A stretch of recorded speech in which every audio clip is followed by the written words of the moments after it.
Cette histoire se passe il y a fort longtemps. Au début de l'histoire, il y a un jardinier. Un jardinier qui possède un verger. Et dans ce verger poussent des poiriers. Et sur ces poiriers, chaque année, le jardinier cueille des poires. Et chaque année, il cueille 4 gros pleins paniers de poires. Chaque année, sauf l'année de l'histoire. Cette année-là, il a beau chercher sous toutes les feuilles, sous toutes les branches, il ne réussit à cueillir que 3 paniers et demi. Et ça, c'est embêtant parce que les 4 pleins paniers de poires, c'est les impôts qu'il doit payer au roi. Et à cette époque-là, comme de nos jours d'ailleurs, les rois, ça rigolait pas avec les impôts. Alors il réfléchit, comment arriver à ne pas se faire gourmander? Et là, il a une idée. Il rentre à sa maison, il va dans la chambre des enfants et il va jusqu'au lit de la plus petite de ses filles. Elle est là, lovée, tout endormie. Il l'attrape sans la réveiller, il la dépose au fond du 4e panier, il recouvre l'air de rien avec des poires, et comme ça, ni vu ni connu, il a, comme qui dirait, 4 pleins paniers de poires. Il prend 2 paniers dans chaque main, et il part pour le château royal. Là, le chef du garde-manger royal le voit arriver. « Ah, jardinier, je vois que tu apportes 4 pleins paniers de poires, mais ce sont tes impôts que tu viens payer. Approche donc, pose-les là. » Il ouvre le grand registre. Il écrit le jardinier 4 pleins paniers de poires, il signe.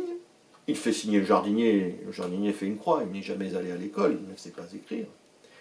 Il le remercie grandement, il range le grand registre des impôts et le jardinier rentre chez lui sans demander son reste, un peu inquiet pour la suite des événements.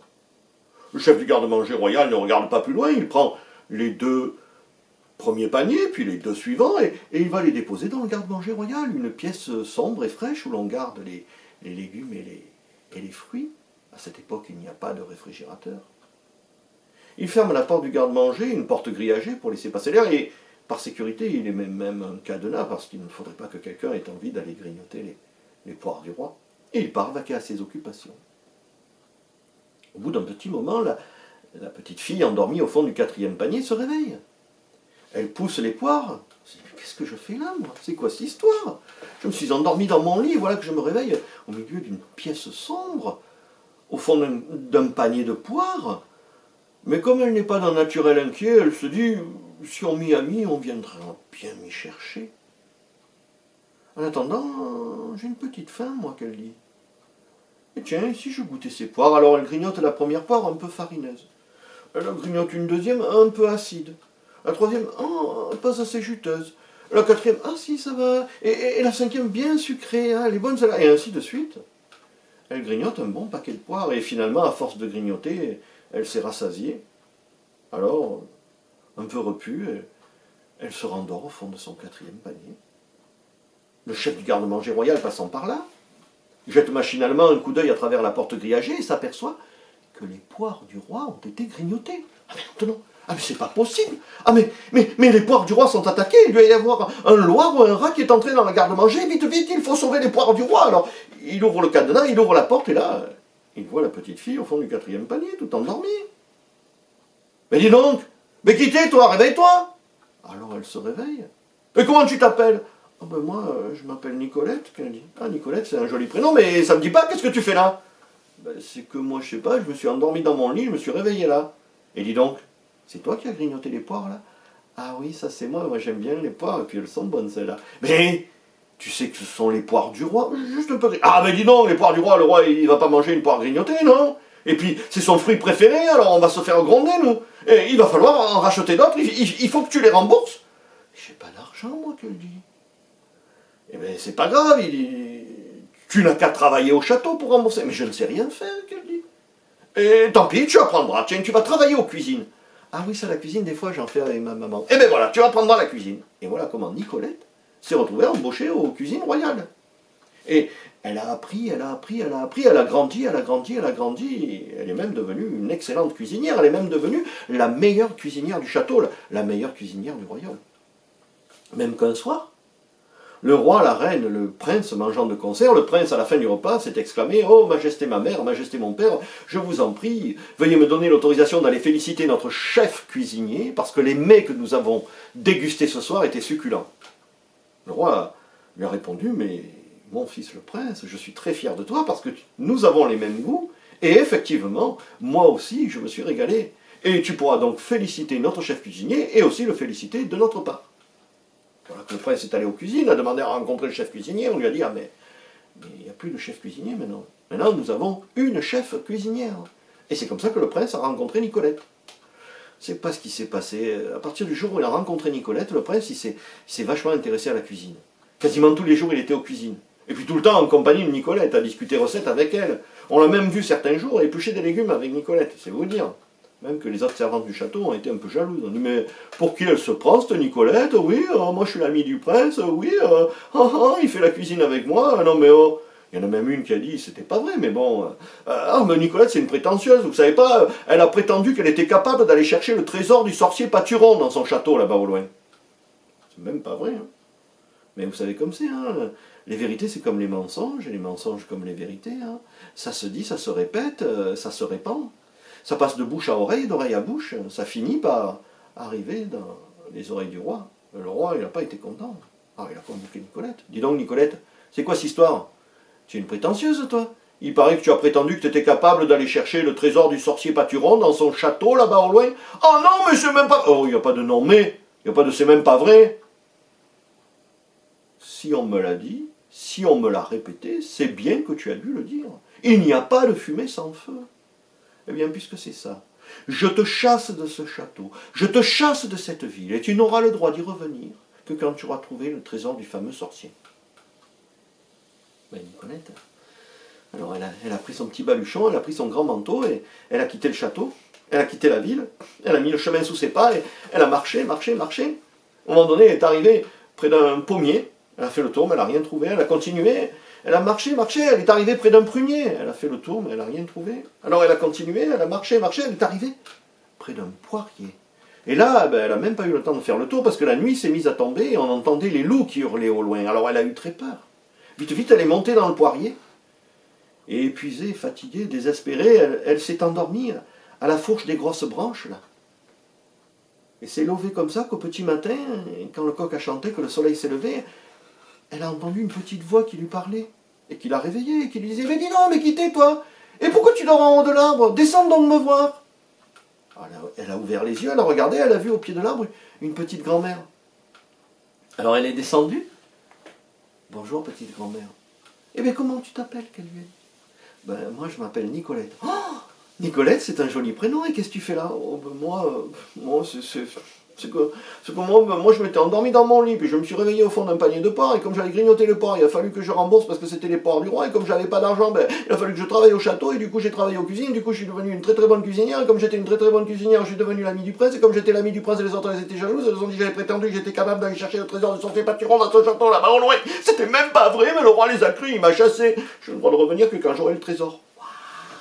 Quelle histoire elle a fait la petite grand-mère. Ben dis donc, t'es mal barré toi. Attends, je vais t'aider.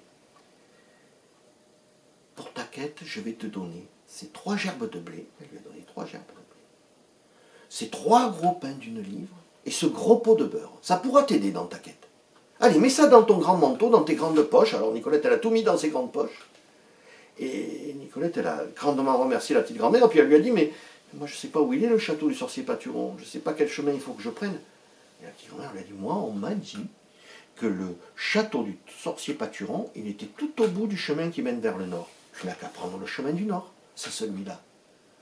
Alors Nicolette, elle a grandement remercié la petite grand-mère, elle a mis le chemin du nord sous ses pas et elle a marché. Et au bout d'un long moment de marche, elle est arrivée devant un four banal. Petite maison en pierre comme ça. Et devant ce four banal, il y avait 3 femmes, 3 servantes qui étaient en train de nettoyer le four. Mais ces 3 femmes, elles n'avaient pas d'ustensiles pour nettoyer le four. Alors, elles frottaient, elles s'arrachaient les cheveux, elles frottaient avec leurs cheveux. Alors Nicolette, elle a été effrayée, elle a dit « Mais non, mais mesdames, arrêtez !» Elle leur a donné à chacune une gerbe de blé. Les femmes, elles ont pris la gerbe de blé, puis elles s'en sont servies comme d'une balayette. Et elles ont continué leur ouvrage, sans même remercier Nicolette. Bon, elle n'attendait pas ça, hein. Elle a continué son chemin, elle a marché, à un moment donné, elle est arrivée à l'angle d'un grand pré. De l'autre côté du pré, il y avait 3 énormes gros chiens noirs, aux yeux rouges, injectés de sang, avec des mâchoires gigantesques, qui claquaient des dents comme ça, tout en grognant. Clac, clac, clac.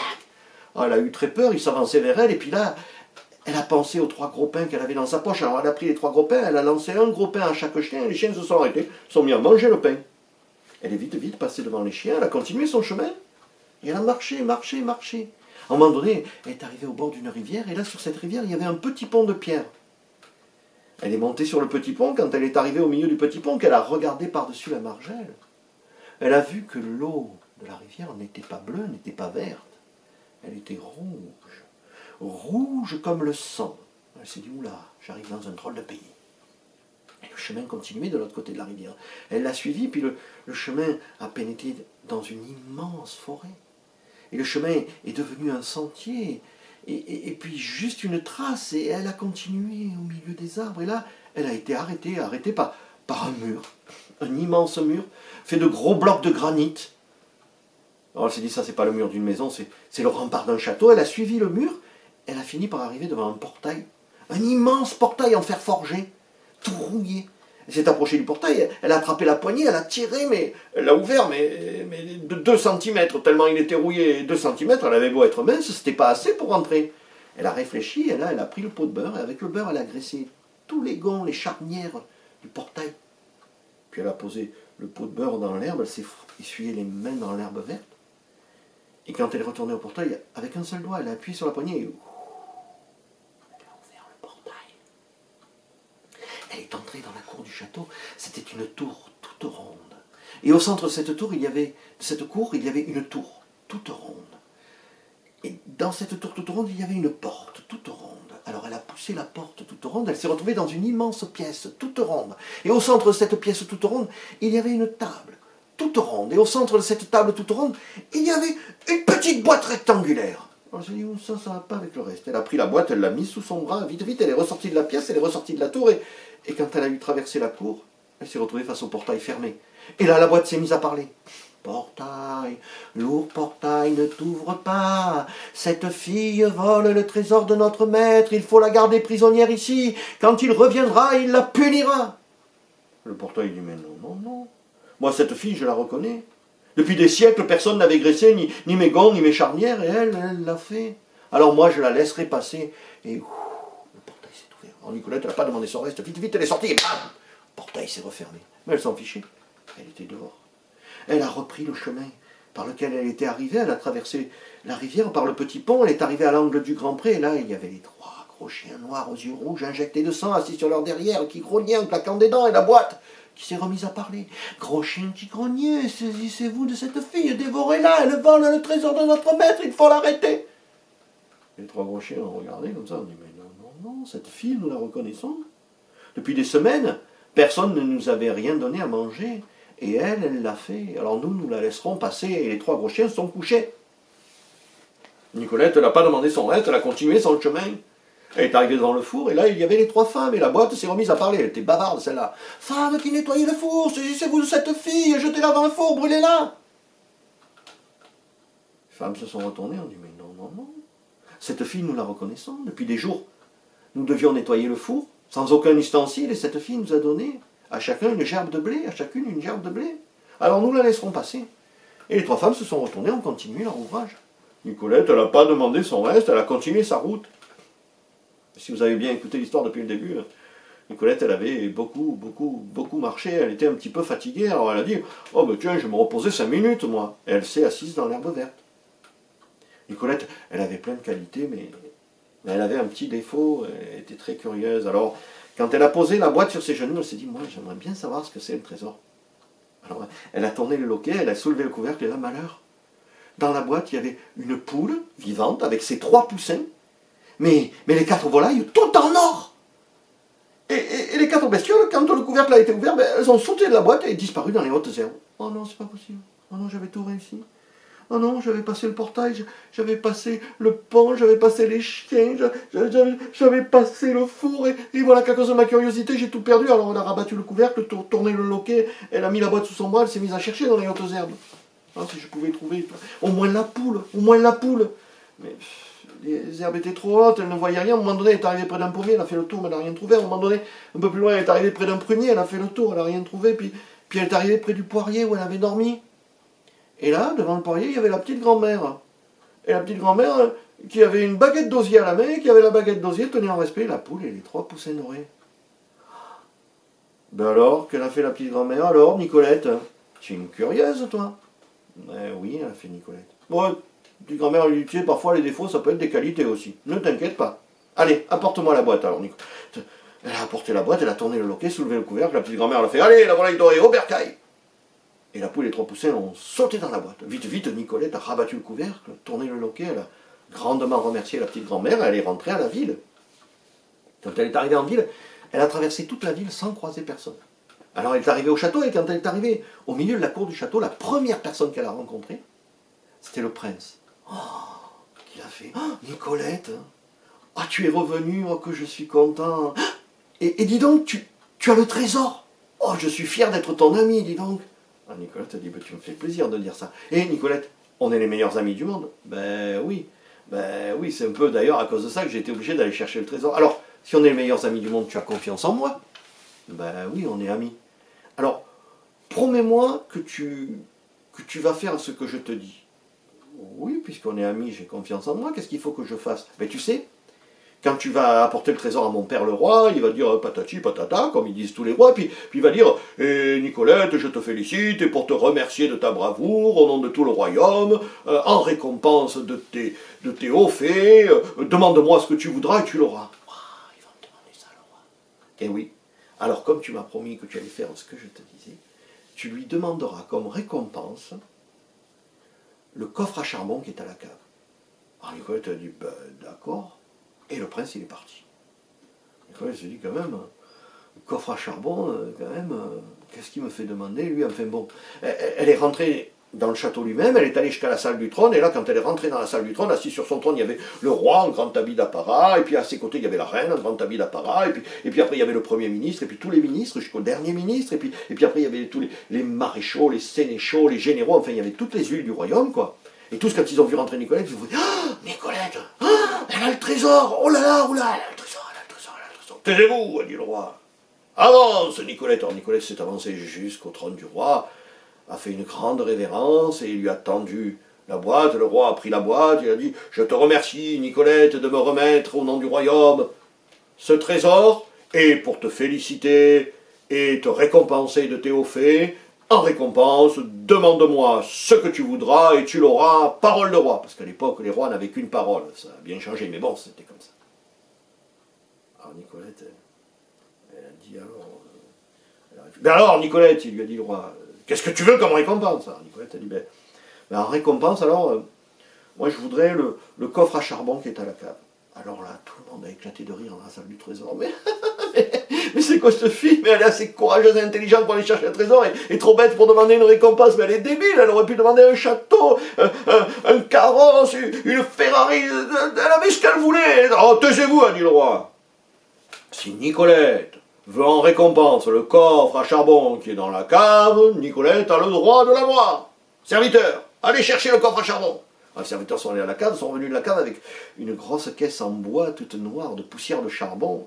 Ils ont posé ça au milieu de la salle du trône. Ça fait un nuage de poussière comme ça. Tout le monde pouffait dans la salle. Et puis le couvercle du coffre à charbon s'est soulevé. Blam! Et le prince est sorti du coffre à charbon. Alors tout le monde a fait, ah ouais, pas folle la guêpe. Le roi a dit, je me suis fait avoir, hein, parce que si le coffre à charbon est à Nicolette, ce qui est dedans aussi. Et c'est comme ça que la semaine suivante, on a fêté le mariage de Nicolette et du prince. Il paraît qu'ils ont vécu très heureux, très longtemps, et qu'ils ont eu beaucoup d'enfants. Mais je n'y étais pas, donc je ne peux pas le confirmer. Et clic, et clac, l'histoire est dans le sac.